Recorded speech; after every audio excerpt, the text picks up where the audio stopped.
রাসূল সাল্লাল্লাহু আলাইহি ওয়াসাল্লাম বলেছেন, মান তাওয়াদ্দা ওযুই হাজা, কেউ যদি আমার মতো করে অজু করে, সুন্দর করে অজুর অঙ্গ প্রত্যঙ্গ ভালোভাবে ধয়, ওয়াইসাল্লি রাকাতান, তারপরে 2 রাকাত সালাত আদায় করে, লাম ইউহাদ্দিস নাফসাহু ফিহিমা, মনে মনে তাতে কথা না বলে।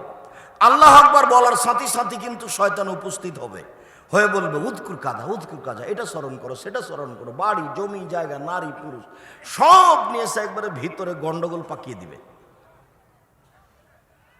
তো খুব সুন্দর করে অজু করে একেবারে দৃঢ়তার সাথে মনে মনে কোনো কথা না বলে যদি আপনি 2 রাকাত সালাত আদায় করতে পারেন, রাসূল সাল্লাল্লাহু আলাইহি সাল্লাম বলছেন, গফিরা লাহু মা তাকাদ্দামা মিন জামবিহি, তাহলে অতীতের সব পাপ ক্ষমা, কাবিরা গুনাহ ব্যতীত সব পাপ ক্ষমা। ওর জন্য আপনাকে তওবা করতে হবে। 2 রাকাত সালাত আদায় করে আল্লাহকে কিছু বলেন, আল্লাহ আপনার কথা গ্রহণ করবেন। উকবা ইবনে আমির রাদিয়াল্লাহু তাআলা আনহু বলেন, রাসূল সাল্লাল্লাহু আলাইহি ওয়াসাল্লাম বলেছেন, মা মিন মুসলিমিন ইয়াতাওয়াদ্দা ফায়ুসনে ওযুআহু, যে কোনো পুরুষ যে কোনো নারী, যে কোনো পুরুষ যে কোনো নারী সুন্দর করে অজু করে। সুন্দর অজু মানে সব অঙ্গগুলি 3 বার করে ধুইতে হবে। সম্পূর্ণ একবার ভিজানোর নাম একবার ধোয়া, ভিজা জায়গায় ধোয়া জায়গায় পানি দিয়ে ধোয়ার নাম দ্বিতীয়বার ধোয়া, ভিজা জায়গায় পানি দিয়ে ধোয়ার নাম তৃতীয়বার ধোয়া। এটা হলো ইসবাগুল অজু, সুন্দর ধোয়া। 1 মিনিট। ইবনে আব্বাস রাদিয়াল্লাহু তাআলা আনহু বলেন, রাসূল সাল্লাল্লাহু আলাইহি সাল্লাম একদা আমাদের নবীকে বললেন,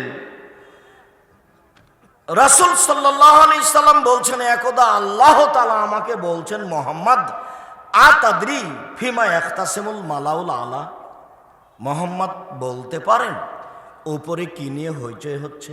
আল্লাহ বলছেন আমাদের নবীকে, মুহাম্মদ আপনি কি বলতে পারেন উপরে কি নিয়ে ফেরেশতাগণ কথা বলা বলি করছেন? তখন আল্লাহ রাসূল বলছেন, না, হ্যাঁ বলতে পারি আমি। ফিল কাফারাত, মানুষের পাপ কিভাবে মিটে যাবে সে নিয়ে আলোচনা হচ্ছে। 1 আল মাকসু ফিল মসজিদ বাদা সালাওয়াত, 5 ওয়াক্ত সালাতের পরে বসে তাসবিহ তাহলিল করলে পাপ মিটে যায়, এই নিয়ে কথা হচ্ছে উপরে।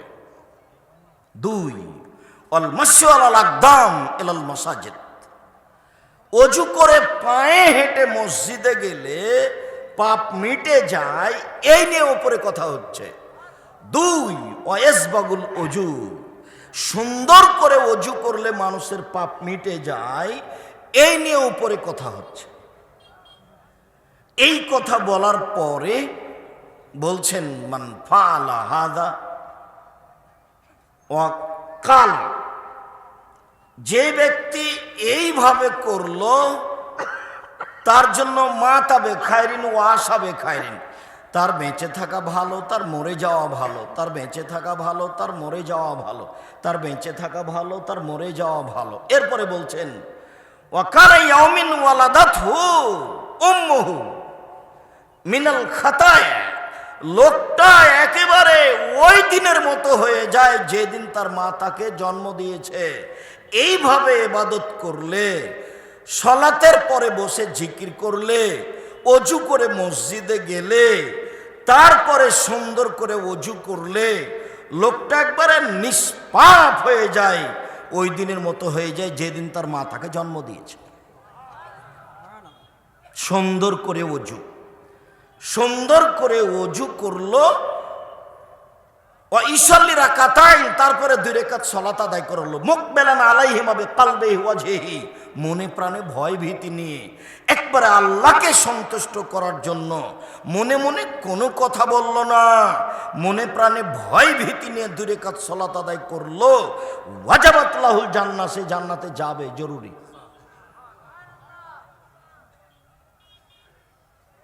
সম্মানিত দিনী ভাই বোন, অজু করে 2 রাকাত সালাত। বুরাইদা রাদিয়াল্লাহু তাআলা আনহু বলেন, আসবাহা রাসূলুল্লাহ সাল্লাল্লাহু আলাইহি সাল্লাম ফাদা বেলালান। একদা আল্লাহর নবী ফজরের সালাত আদায় করে বেলালকে ডাকলেন, বেলাল বেমা সাবাক্তানি ইলাল জান্নাহ, তুমি আমার আগে জান্নাতে গেলে কিভাবে?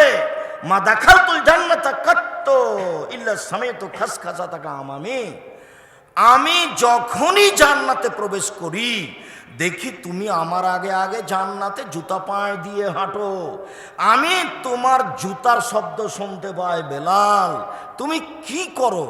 কোন কাজের ভিত্তিতে তুমি আমার আগে আগে জান্নাতে জুতা পায়ে দিয়ে হাঁটো? বলো তো বেলাল, কি কাজ করো?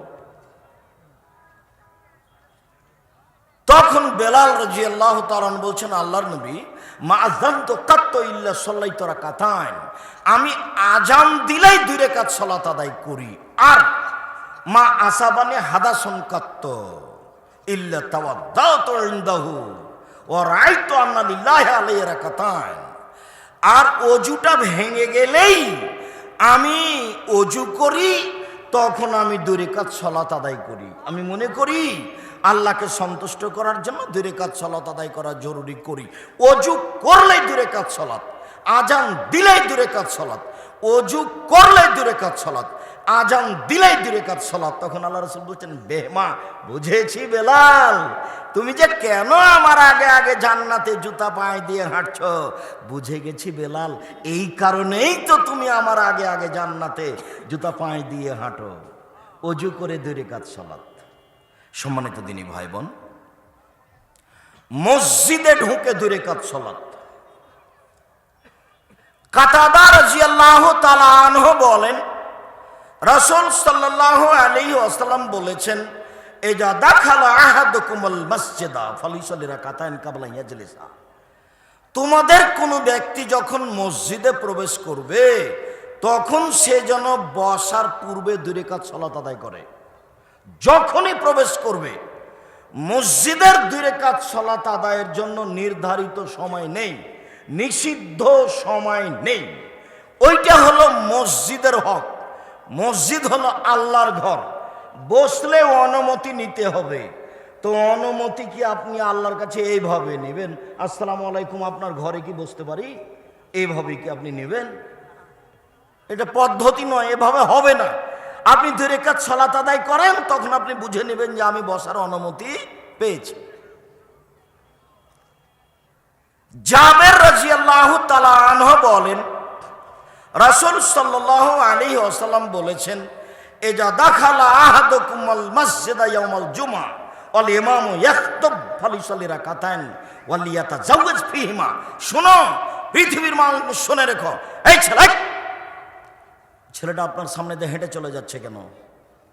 ব্যস্ততা দেখাচ্ছে আমাকে? খুব খেয়াল করবেন আপনি। আমি অন্তত আপনার কোনো ব্যস্ততা দেখতে আসিনি। আপনি ধৈর্যের পরিচয় দিবেন, অল্প সময় আমিও যেতে চাচ্ছি। আপনি পরিবেশ নষ্ট করার চেষ্টা করিয়েন না। উপস্থিত বৈঠকের দিনই মুসলিম বোন আপনাকে অন্ধ করে রাখেন, আর একজনকে যদি আপনার গায়ের উপর দিয়ে চলে যায় তবুও মুখ খুলবেন না, অন্তত আজকে মুখ খুলিয়েন না। ধৈর্যের পরিচয় দেন। জাহান্নাম বলতে নারী, জাহান্নাম বলতে নারী, জাহান্নামের অধিকাংশ মানুষই হচ্ছে নারী। বাঁচার পথ বের করেন। যখন আল্লাহ রাসূল বললেন জাহান্নাম বলতে নারী আর নারী, তখন মহিলারা, মদিনার মহিলারা বললেন, বেমা কেন কেন আমরা বেশিরভাগ জাহান্নামে যাব? তখন আল্লাহ রাসূল 3টা কথা বললেন। 1, তুকসিরুনা লানা, তোমরা বেশি অভিশাপ করো, তোমরা মানুষের বদনাম করো, গীবাত করো, অপ্রয়োজনীয় কথার সাথে ব্যস্ত থাকো। 1, 2, তাকফুরনা লাশিরা, স্বামীকে মেনে চলো না, স্বামীর অকৃতজ্ঞ তোমরা, এই জন্য। 3, মা রাআইতু মিন নাকাসাতা আকলিন দীনিন আযহাবা লিরুব্বি রাজুলিল হাযম মিন ইহদাকুন্না, তোমরা এমন জাতি আমি তোমাদের চেয়ে কাউকে দেখিনি এমন যে বুদ্ধিমানের বুদ্ধিকে নষ্ট করতে পারে। তোমরা একবার দেখলেই, এক দৃষ্টি দিলেই বুদ্ধিমানের বুদ্ধিকে নষ্ট করতে পারো। আমি দেখিনি তোমাদের চেয়ে কাউকে যে বুদ্ধিমানের বুদ্ধিকে নষ্ট করতে পারে। তোমরা এমন জাতি যে বুদ্ধিমানের বুদ্ধিকে নষ্ট করতে পারো। আমি দেখিনি তোমাদের চেয়ে কাউকে যে বুদ্ধিমানের বুদ্ধিকে নষ্ট করতে পারে। তোমরাই বুদ্ধিমানের বুদ্ধিকে নষ্ট করতে পারো। এই তিনটা কারণ আল্লাহর নবী বললেন। এক, অভিশাপ, বদনাম।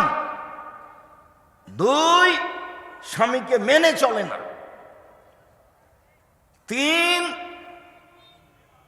পুরুষ মানুষকে বিপদের দিকে টেনে নিয়ে যায়। আপনি একজন মহিলা মানুষ, আপনার মাথা দেখলে পাপ হয়, চুল দেখলে পাপ হয়, হাত দেখলে পাপ হয়, শরীর দেখলে পাপ হয়, পা দেখলে পাপ হয়। আল্লাহ রসুল বলছেন আল মারাতু আওরা, মহিলা মানুষ গোটাটাই ঢেকে রাখা বস্তু। তা আপনি যে এখন নগ্ন হয়ে এসেছেন, এটাতে কি দেখাতে চাচ্ছেন? কি বলতে চাচ্ছেন? আপনি ছোট ব্লাউজ পরে পেট পিট দেখান, এদিকে কি দেখাতে চাচ্ছেন? তাহাজ্জুদ পড়ে জান্নাত কিনতে চাচ্ছেন?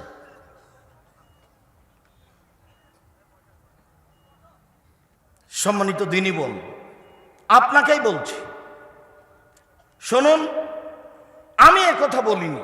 মুহাম্মদ সাল্লাল্লাহু আলাইহি ওয়াসাল্লাম বলছেন, মা তারাক্তু বাদি ফিতনাতান আজারাল রিজাল মিনান নিসায়ে, আমি ছাড়িনি কোনো বস্তু যেটা পুরুষের জন্য বেশি বিপজ্জনক হতে পারে নারীদের চেয়ে। নারী হচ্ছে পুরুষের জন্য সবচেয়ে বিপজ্জনক বস্তু। আমি জীবনে ছাড়িনি কোনো বস্তু যেটা পুরুষের জন্য বেশি বিপজ্জনক হতে পারে নারীদের চেয়ে। নারী হচ্ছে পুরুষের জন্য সবচেয়ে বেশি বিপজ্জনক বস্তু। রাসূল সাল্লাল্লাহু আলাইহি সাল্লাম বলছেন, পৃথিবীর মানুষ ফাত্তাকু দুনিয়া ওয়াত্তাকু নিসা, তোমরা দুনিয়া থেকে বেঁচে থাকো, মহিলা থেকে বেঁচে থাকো। তোমরা দুনিয়া থেকে বেঁচে থাকো, মহিলা থেকে বেঁচে থাকো। তোমরা মহিলা থেকে বেঁচে থাকো, মহিলা তোমাকে বিপদে ফেলে দিবে। রাসূল সাল্লাল্লাহু আলাইহি সাল্লাম বলছেন,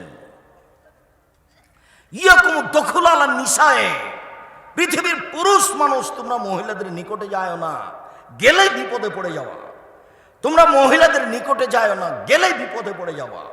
আল্লাহ রাসূল বলছেন, ইয়াকুমুল মুগিবাত, যে মহিলার স্বামী নাই সেই বাড়িতে যায় না, যে মহিলার স্বামী নাই সেই বাড়িতে যায় না।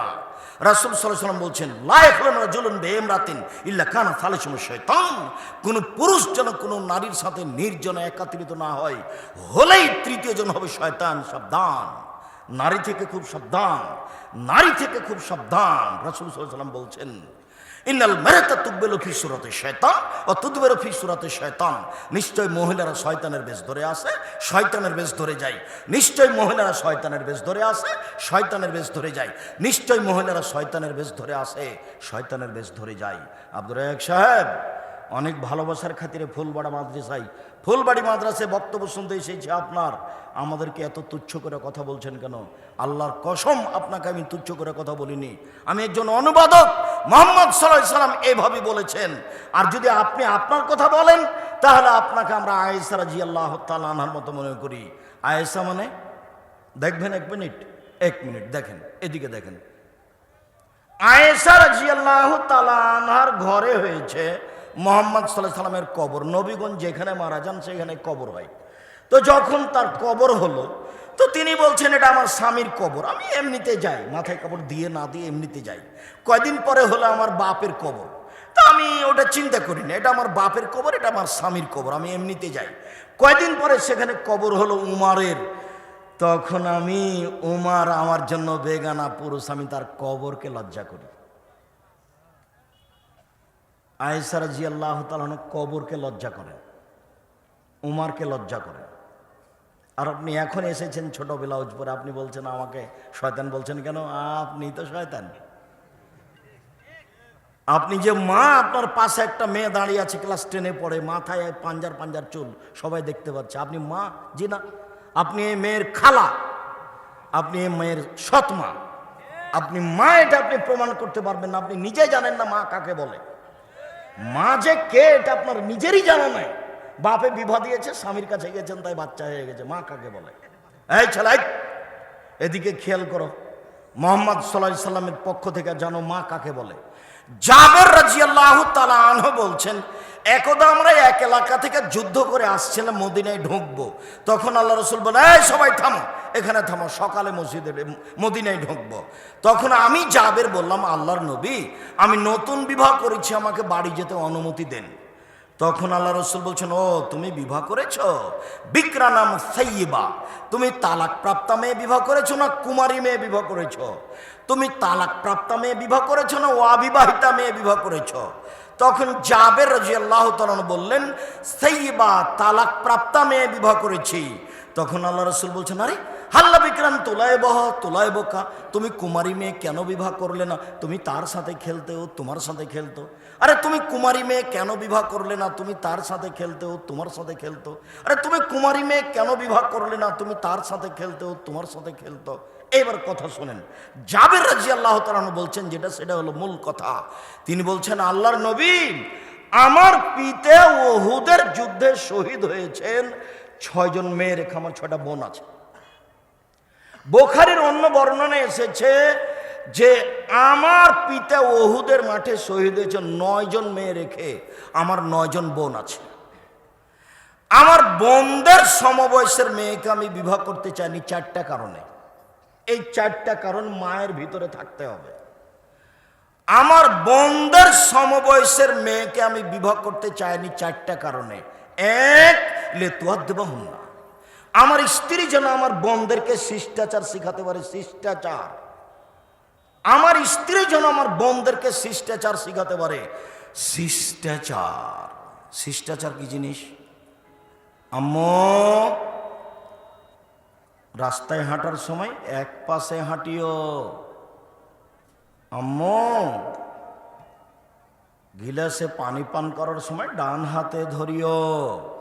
শিষ্টাচার। আম্মু, মসজিদে ঢোকার সময় আগে ডান পা দিও। শিষ্টাচার। আম্মু, জুতা খোলার সময় বাম পায়ের জুতা আগে খুলিও। জুতা পরার সময় ডান পায়ের জুতা আগে পরিও। শিষ্টাচার। আম্মু, মোবাইল রিং হলে হ্যালো বলো না, হ্যালো বলে কুকুরকে ডাকে, বলবা আসসালামু আলাইকুম। শিষ্টাচার। আমার স্ত্রী যেন আমার বোনদেরকে শিষ্টাচার শিখাতে পারে। 2, ওয়াতুআল্লিমুহুন্না, আমার স্ত্রী যেন আমার বোনদেরকে বিদ্যা শিখাতে পারে। বিদ্যা। এই ছেলে, তোমার মা তোমার বোনকে কি বিদ্যা শিখায়? কি বুঝে তোমার মা? তোমার মা বলেছে কোনোদিন, আম্মু রাতে সূরা মুলক পড়ে শুয়ো? রাতে সূরা মুলক পড়লে কবরের শাস্তি হয় না। আম্মু, রাতে যদি খারাপ স্বপ্ন দেখো না, তাহলে সাইড পরিবর্তন করিও, বাম দিকে থুথু ফেলিও। খুব খারাপ লাগলে 2 রাকাত সালাত আদায় করিও, তাহলে আর কিছুই হবে না। আমার স্ত্রী যেন আমার বোনদেরকে বিদ্যা শিখাতে পারে। 3, ওয়াতুরাজ্জিলাহুন্না, আমার স্ত্রী যেন আমার বোনদের মাথার চুল চিরুনি করে দিতে পারে। ছেলে মেয়ের মাথার চুল চিরুনি করে দিতে হবে, পরিপাটি করে রাখতে হবে, দাঁত পরিষ্কার করে রাখতে হবে, জামা কাপড় পরিষ্কার করে রাখতে হবে, তার নাম মা। 4, ওয়াতাকুমু আলাইহিন্না, আমার স্ত্রী যেন আমার বোনদের উপরে পাহারা দিতে পারে। প্রস্তুত? এই ছেলে, তোমার বোন এখন দাঁড়িয়ে আছে ক্লাস 10-এ পড়ে, মাথায় কাপড় না দিয়ে, বলো তো তোমার মা পাহারাদার? কি পাহারাদার বলে? তোমার মা পরিবার দেখে, তোমার মা এই পরিবারকে কবর দিয়েছে। তোমার মা এই পরিবারকে কবর দিয়েছে, নিশ্চিত এটা তোমার মা না, এটা খালা।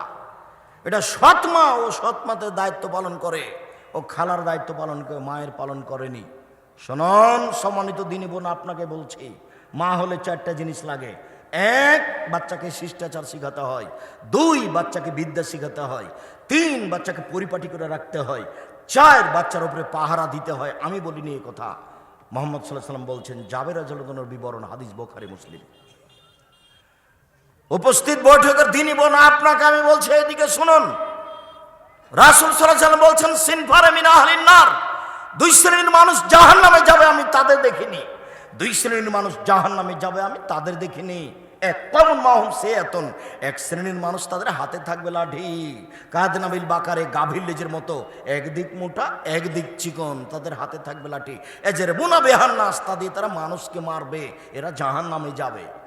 2, নিসাউন, মহিলা, কাশে এতন কাপড় পরে থাকে, আর এতন উলঙ্গ। এই যে আপনি, এই যে আপনি ছোট ব্লাউজ পরে আছেন, পিঠ পিঠ দেখা যাচ্ছে। এই যে আপনার মেয়েটা ক্লাস 10-এ পড়ে, মাথায় কাপড় দেয়নি, পাঞ্জার চুল নিয়ে আছে, শরম পান না আপনি? আপনার লজ্জা হয় না একটু? আপনার শরম হয় না একটু? আপনার হায়া হয় না একটু? আপনার একটু ইতস্তবোধ হয় না? আপনার সামনে একটা কাপুরুষ তাই পরিবারকে এটা ধ্বংস করেছে। হিসাব পান না জীবিকা নির্বাহ করার? পশু প্রাণীর মতো হয়ে জীবিকা নির্বাহ করলেই জান্নাত হয়ে যাবে? হজবাতিন নারবিস শাহওয়াত, মনের ইচ্ছা, হজবাতিন নারবিস শাহওয়াত, মনের ইচ্ছা দ্বারা জাহান্নাম ঘেরা আছে। হজবাতিল জান্নাত বিল মাকারিহ, নিয়ম নীতি কষ্ট ক্লেশ ত্যাগ তিতিক্ষা অনেক কিছু দিয়ে জান্নাত ঘেরা আছে। মন মতো চললেই জাহান্নাম পাওয়া যায়। সুদ ঘুষ খায় যারা, মন মতো চলে যারা, দোকানে আড্ডা পিটে বদনাম করে যারা, মন মতো চলে তারা, দাঙ্গাবাজি করে জুলুমবাজি করে মানুষকে জেল হাজতে দেয়, জমি জোর করে দখল করে যারা, জুলুমবাজ যারা, মন মতো চলে তারা, জাহান্নামে যাবে তারা। নগ্ন পোশাকে চলে যেসব নারী, মাথায় কাপড় দেয় না, পুরুষকে তার শরীর হাত দেখিয়ে চলে যারা, মন মতো চলে তারা, মন মতো চলে যারা, জাহান্নামে যাবে তারা। রাসূল সাল্লাল্লাহু আলাইহি ওয়াসাল্লাম বলছেন হজবাতিন নারবিস শাহওয়াত, মনের ইচ্ছা দ্বারা প্রবৃত্তি দ্বারা জাহান্নামকে ঘেরা আছে। মন মতো চলবে যে সেই জাহান্নামে যাবে। নিয়ম নীতি কষ্ট ক্লেশ ত্যাগ তিতিক্ষা অনেক কিছু পালন করে চলবে যে সেই জান্নাতে যাবে। উপস্থিত বৈঠকের মুসলিম বোন, আপনাকে বলছি, নিসাউন মহিলা, কাসিয়াতুন কাপড় পরে থাকা, আরিয়াতুন উলঙ্গ। দেখুন তো আপনার সাথে মিল খায় কিনা? মহিলাতুন পুরুষকে নিজের দিকে আকৃষ্ট করে, মাইলাতুন ও নিজে আকৃষ্ট হয়। রাস্তায় যখন হাঁটে তখন কেমন কেমন করে, একবার রাস্তা ডান দিকে যায়, একবার বাম দিকে যায়, একবার মুখের ভাঁজ করে, একবার কথার ভাঁজ করে, আনছান আনছান করে, কত যে কি করে। ও পুরুষের দিকে আকৃষ্ট হয়েছে। লায়াত খোল্লাল জান্নাত, জান্নাতে যাবে না। জান্নাতে তো যাবে না, যাবেই না। ওলা ইয়াজিদনা রিহাহা, এই জান্নাতের গন্ধ পাবে না। ফাইনা রিহা লা তুজাদু মিন মাসিরাতি কাদা ওয়া কাদা, যে জান্নাতের গন্ধ 1 বছরের দূরত্ব পথ থেকে পাওয়া যায়, এটা জান্নাত। এখানে যদি একটা দ্রুতগামী ঘোড়া দৌড়াতে আরম্ভ করে, এখান থেকে 1 বছর দৌড়িয়ে যত পথ যাবে, সেই পথের মাথায় যদি আপনি দাঁড়ান, তাহলে আপনি জান্নাতের গন্ধ পাবেন। মুহাম্মদ সাল্লাল্লাহু আলাইহি সাল্লাম বলছেন, এসব নারীরা জান্নাতের গন্ধ পাবে না। আমি অনুবাদক, 1450 বছর পূর্বে মুহাম্মদ সাল্লাল্লাহু আলাইহি সাল্লাম এভাবেই বলেছে। আপনাকে অনুবাদ করে শোনাচ্ছি মাত্র। রাসূল সাল্লাল্লাহু আলাইহি সাল্লাম বলছেন, 3 শ্রেণীর মানুষ জান্নাতে যাবে না। 1, মুদমিনুল খামর, যারা নিয়মিত বিড়ি তামাক জর্দা সিগারেট গুল নেশাদার দ্রব্য খায় পান করে, তারা জান্নাতে যাবে না। 2, আর রাজরাতু মিনান নিসায়ে, পুরুষের বেশধারী নারী, যারা পুরুষের জুতা স্যান্ডেল পরে, যারা পুরুষের শার্ট প্যান্ট পরে, যারা পুরুষের পোশাক পরে গেঞ্জি গায়ে দিয়ে চলে, তারা জান্নাতে যাবে না। 3, আর দায়ুস আপনি আল্লাযী কুরফি আলাল খাবাসা, যে তার বাড়িতে বেহায়ার সুযোগ দিয়েছে, যে তার বাড়িতে বেহায়ের সুযোগ দিয়েছে, সে জান্নাতে যাবে না। সম্মানিত দিনী ভাই বোন, বলছিলাম চলেন মসজিদে ঢুকে 2 রাকাত সালাত। জাবের রাদিয়াল্লাহু তাআলা আনহু বলেন, একদা আল্লাহর নবী খুতবা দিচ্ছিলেন, একটা লোক মসজিদে ঢুকেই বসে গেল। আল্লাহর নবী খুতবা চলাকালীন বললেন, আসল্লাইতা, তুমি কি সালাত আদায় করেছ? লোকটি বলল, জি না। তখন আল্লাহ রাসূল বলেন, কুম ফাসাল্লি, এই উঠো উঠো, 2 রাকাত সালাত আদায় করো। ভারত বাংলাদেশ পাকিস্তানের শতকরা 95 জনই মাঝহাবি মানুষ। তারা মনে করে জরুরিভাবে মসজিদে ঢুকলে বসতে হবে আগে। আল্লাহর নবী বসা মানুষকে উঠালেন, আবার জুমার দিন, আবার খুতবা চলছে, তিনি নিজে খুতবা দিচ্ছেন, তারপরে লোকটাকে বসে দেওয়া দেখে বলছেন, এই সালাত আদায় করেছ? জি না। উঠো, 2 রাকাত সালাত আদায় করো। মসজিদে ঢুকে 2 রাকাত সালাত আদায় না করে কেউ বসতে পাবে না, জরুরি ঘোষণা। পৃথিবীর প্রত্যেকটা বাঙালিকে আমরা দেশে বিদেশে সামনে যত মানুষ আমাদের আছেন সাথে, যন্ত্রের মাধ্যমে মুখের উপরে সবাইকে অনুরোধ জানাচ্ছি, আপনারা মসজিদে ঢুকে 2 রাকাত সালাত আদায় না করে বসবেন না। আজান একামাতের মাঝে 2 রাকাত সালাত। আব্দুল্লাহ ইবনে মুকাফফার রাদিয়াল্লাহু তাআলা আনহু বলেন, বাইনা কুল্লি আযানাইনি সালাতুন, বাইনা কুল্লি আযানাইনি সালাতুন, বাইনা কুল্লি আযানাইনি সালাতুন। প্রত্যেক আজান ও একামাতের মাঝে 2 রাকাত সালাত রয়েছে। আজান একামাতের মাঝে 2 রাকাত সালাত রয়েছে। আজান একামাতের মাঝে 2 রাকাত সালাত রয়েছে। এই যে, আর একটু আগে যেটা বললাম, বেলাল রাদিয়াল্লাহু তাআলা আনহু বললেন, আজান দিলেই আমি 2 রাকাত সালাত আদায় করি। আজান দিয়েই 2 রাকাত সালাত আদায়ের চেষ্টা করবেন। আজান একামাতের মাঝে 2 রাকাত সালাত। এইখানে আর একটা কথা মনে রাখবেন, লাইরত দোয়া বানাল আজানের একামা, আজান একামাতের মাঝে দোয়া ফেরত দেওয়া হয় না। লাইরত দোয়া বানাল আজানে ওয়াল একামা, আজান একামাতের মাঝে দোয়া ফেরত দেওয়া হয় না। আজান একামাতের মাঝে দোয়া ফেরত দেওয়া হয় না। সাহাবীগণ বললেন, আল্লাহর নবী, আপনি মুয়াজ্জিনের ব্যাপারে যা বললেন তো অনেক বললেন, আপনি বললেন যেভাবে তাতে ইনাল মুয়াজ্জিরিনা ইয়াবজুলুনা, মুয়াজ্জিনেরা তো আমাদের উপরে চলে গেল, সব সম্মান তো মুয়াজ্জিনেরাই নিল। আপনি বলছেন যে আজান দিবে যে বিচারের মাঠে সবচেয়ে সম্মানী হবে সে, আবার আপনি বলছেন যে মুয়াজ্জিনের আজান শুনে যত লোক সালাত আদায় করবে সবাই মিলে যত নেকি পাবে, মুয়াজ্জিন একাই তত নেকি পাবে। তো সবই নাকি মুয়াজ্জিনই নিল, তা আমরা কি করব? তখন আল্লাহ রাসূল বলছেন, তোমরা কি করবে মানে? কুল মা ইয়াকুলুল মুয়াজ্জিন, মুয়াজ্জিন যা বলে তাই বলে, তাই তুমিও বলো। মুয়াজ্জিন যা বলে তুমি বলো, বলতে থাকো বলতে থাকো, ভাইয়া তাইতা। যখন আজান শেষ হয়ে যাবে, সাল তুতা, এখন চাও দেওয়া হবে, যা চাইবে তাই দেওয়া হবে, যা চাইবে তাই দেওয়া হবে। আজানের উত্তর দিতে থাকেন, যখন শেষ হয়ে যাবে তখন দুরুদ পড়বেন, আগে দুরুদে ইব্রাহিম, তারপরে আজানের দোয়া পড়বেন আল্লাহুর বাহাজি দাওয়াতি তাম্মা, তারপরে নিজের কথা বলবেন, আল্লাহ গোবিন্দগঞ্জ শহরে 2 রাকাত 2 শতক জমির ব্যবস্থা করে দাও নাকি ভাইজান? আল্লাহর কাছে তার অভাব নাই। আজকে আমার আগে যিনি বক্তব্য দিচ্ছিলেন তাকে দেখে আমিও বেকায় দেয়। আচ্ছা, জমিয়তের সভাপতি ডক্টর আবদুল্লাহ ফারুক একজন বড় আলেম মানুষ, আর আমাদের আব্দুর রশিদ সাহেব সৌদি মাহবুস, দেশে পড়েছেন, মদিনা বিশ্ববিদ্যালয় থেকে পড়ে এসেছেন, কামেল মাদ্রাসার হেড মুফাসসির, বড় আলেম, এদেশের সুপরিচিত মানুষ, তাদের সামনে কি আর এরকম কথা চলে যে কোরআন মাজিদে আছে গাইবান্ধা জেলার কথা?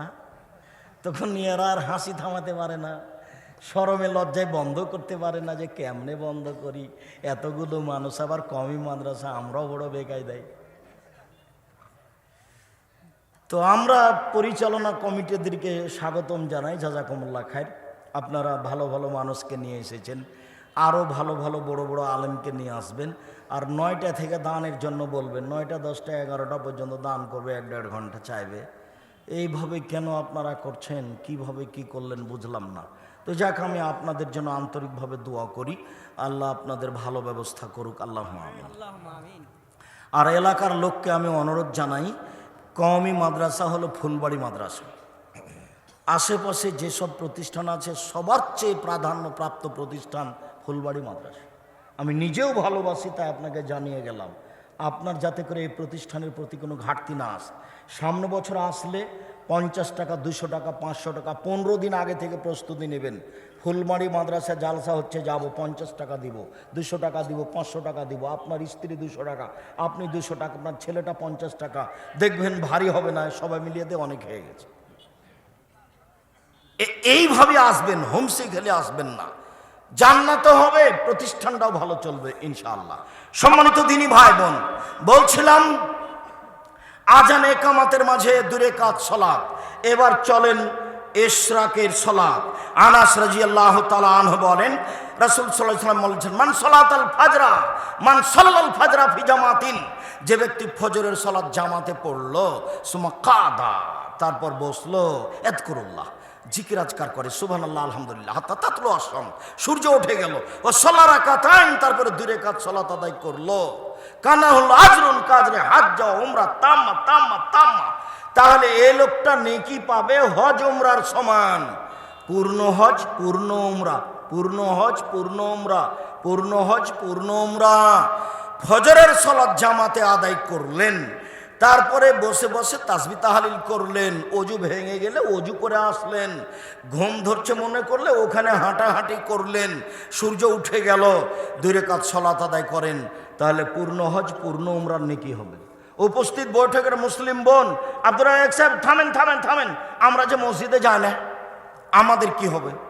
আচ্ছা ঠিক আছে, আপনি বাড়িতে পড়েন ফজরের সালাত, তারপরে ওখানে বসে তাসবিহ তাহলিল করেন, জিকির আজকার করেন।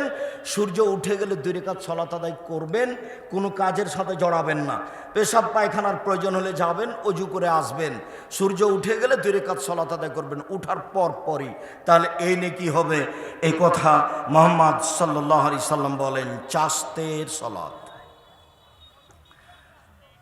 আবু যার গেফারি রাদিয়াল্লাহু তাআলা আনহু বলেন রাসূল সাল্লাল্লাহু আলাইহি সাল্লাম বলেছেন বেকুল্লে তাসবিহাতিন সাদাকা, সুবহানাল্লাহ বললে দানের নেকি হয়। অবেকুল্লে তাহমিদাতিন সাদাকা, আলহামদুলিল্লাহ বললে দানের নেকি হয়। অবেকুল্লে তাহমিদাতিন সাদাকা, অবেকুল্লে তাহালাতিন সাদাকা, লা ইলাহা ইল্লাল্লাহ বলে দানের নেকি হয়। অবেকুল্লে তাকবীরাতিন সাদাকা, আল্লাহু আকবার বলে দানের নেকি হয়। আমরিন বিল মারুফে সাদাকা, ভালো কাজের আদেশ করলে দানের নেকি হয়। অন্নাহিনিল মুনকারে সাদাকা, মন্দ কাজের নিষেধ করলে দানের নেকি হয়। ওই ইয়াজিদি মিন যালিকা রাকাতাইন মিনাদ দোহা, সব মিলে যত নেকি হয় চাস্তের 2 রাকাত সালাত আদায় করলে তত নেকি হয়। বোঝা গেল না মনে হয়? আবার বলি, এই ছেলে কারো গায়ের উপরে হাত দিয়ে আছো নাকি? রেডি হও, রেডি হও, আমার দিকে খেয়াল করো। উপস্থিত বৈঠকের মুসলিম বোন আপনি একটু প্রস্তুত হন। এই মেয়ে কথা বলছো কেন? বারবার বলছি তোমার একটু শরম হয় না? এদিকে খেয়াল করেন, এদিকে খেয়াল করেন। সুবহানাল্লাহ বললে দানের নেকি হয়, আলহামদুলিল্লাহ বললে দানের নেকি হয়, আল্লাহু আকবার বললে দানের নেকি হয়, লা ইলাহা ইল্লাল্লাহ বললে দানের নেকি হয়, মানুষকে ভালো কাজের আদেশ করলে দানের নেকি হয়, মন্দ কাজের নিষেধ করলে দানের নেকি হয়। এইভাবে বলতে বলতে যখন আল্লাহ রাসূল এত কিছু বললেন, তারপরে বলছেন শোনো শোনো শোনো শোনো শোনো শোনো, সব মিলে যত নেকি হয় চাস্তের 2 রাকাত সালাত আদায় করলে তত নেকি হয়। হাদিস বুখারী মুসলিম। চাস্তের সালাত 7:30, 8টা, 8:30, 9টা এরকম সময়। চলেন সালাতুল আওয়াবিন। যায়েদ ইবনে আরকাম রাদিয়াল্লাহু তাআলা আনহু দেখলেন কিছু লোককে ইসাল্লুনা বেগাইর হাসাত, তারা চাস্তের সালাত আদায় করছিল। তখন তিনি বলছেন যে আল্লাহর নবী বলেছেন কেউ যদি সালাতুল আওয়াবিন আদায় করে তাহলে সালাতুল আওয়াবিন উত্তম হবে মিন হাযিহিস সালাত, এই সালাতের চেয়ে। চাস্তের সালাত আদায় করলে যত নেকি হবে আওয়াবিনের সালাত আদায় করলে তত নেকি হবে। হেইনা তার মদিল ফেসাল, ওটা ওই সময় যেই সময়ে ঘোড়ার বাচ্চা গরম বালুতে দাঁড়াতে পারে না, বালু গরম হয়ে গেছে, ঘোড়ার বাচ্চাটা ছুটাছুটি করছে, অনুমান 10:30, 11টা, 11:30 সূর্য উঠবে, বালু গরম হবে, তারপর ঘোড়ার বাচ্চা টিকতে পারবে না গরমের কারণে। এই সময়তে সালাতের নাম হলো সালাতুল আওয়াবিন। কিভাবে কিভাবে চাঁপায় নবাবগঞ্জের মহিলারা বলছে যে মাগরিবের পরে 6 রাকাত সালাত পড়ো বুবু, ওটা হলো সালাতুল আওয়াবিন, 12 বছরের নেকি হবে বুবু। বুবুর সব কথাই নাকি বুখারীতে আছে। খুব সাবধান, মাগরিবের পরে কয়রাত সুন্নাত আছে 2 রাকাত, মাগরিবের পরে সালাতুল আওয়াবিন নয়। 10:30, 11টা, 11:30টার সময় 2 রাকাত সালাত। চলেন সালাতুল হাজা, প্রয়োজনীয় সালাত। আমরা দ্রুত শেষের দিকে চলে আসলাম। প্রয়োজনে 2 রাকাত সালাত। এদিকে দেখেন, আপনাকে আমি প্রয়োজনে 2 রাকাত সালাত দেখাই। ফার সালা বেহা ইলাইহে, শেষ পর্যন্ত ইব্রাহিম আলাইহিস সালাম তার স্ত্রীকে রক্ষা করতে পারলেন না, স্বৈরাচারী শাসকের কাছে পাঠিয়ে দিলেন।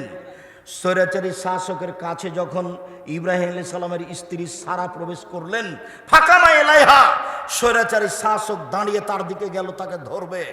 তখন সারা বলছেন থামেন, আগে ওযু হবে, 2 রাকাত সালাত হবে, তারপরে কোনো কথা। সারা ওযু করলেন, 2 রাকাত সালাত আদায় করলেন, তারপরে বলছেন আল্লাহুম্মা ইন কুনতা আমানতু বিকা ওয়া রাসূলিকা ওয়া আহসানতু ফারজি ইল্লা যাওজি। আল্লাহ, আমি সারা বলছি, আমি যদি তোমাকে বিশ্বাস করে থাকি, আমি যদি তোমার নবী ইব্রাহিমকে নবী বলে বিশ্বাস করে থাকি, আমার জিন্দেগিতে আমি আমার লজ্জা স্থানকে আমার স্বামী ছাড়া কাউকে ব্যবহার করতে না দিয়ে থাকি, আমি কোনোদিন জেনা করিনি, এই কথা যদি সত্য হয়, আমি তোমাকে এক আল্লাহ বলে মেনে নিয়েছি, এই কথা যদি সত্য হয়, আমি তোমার নবীকে ইব্রাহিমকে স্বামী বলছি না, বলছি ইব্রাহিম নবী, এই মেনে নেওয়াটা যদি আমার সত্য হয়, ফালা তুসালে তালায়াল কাফেরা, তাহলে নির্জনে ওই তুমি কাফেরকে আমার উপরে জয় করো না। কথা বলা শেষই হয়নি, স্বৈরাচারী শাসক অজ্ঞান হয়ে পড়ে গেছে। হাদিস বুখারী মুসলিম। সালাতুল হাজা, প্রয়োজনীয় সালাত, বিপদে পড়ে 2 রাকাত সালাত আদায় করবেন। উপস্থিত বৈঠকের মুসলিম বোন আপনাকে বলছি, আপনার সাহস হয়, আপনার সাহস হয় যে আমি এভাবে বলতে পারবো? এই দেখেন কিভাবে বলছে, এ দেখেন, মেয়ে দেখো, উপস্থিত বৈঠকের মুসলিম বোন দেখেন তো আপনি। এক, আমি আল্লাহকে মানি, এটা যদি ঠিক হয়ে থাকে। 2, আমি নবী ইব্রাহিমকে নবী বলে মেনেছি, এটা যদি ঠিক হয়ে থাকে। 3, জিন্দেগিতে আমি কোনোদিন জেনা করিনি, এই কথা যদি ঠিক হয়ে থাকে, তাহলে এই জন্য আমার গায়ে হাত লাগাতে না পারে।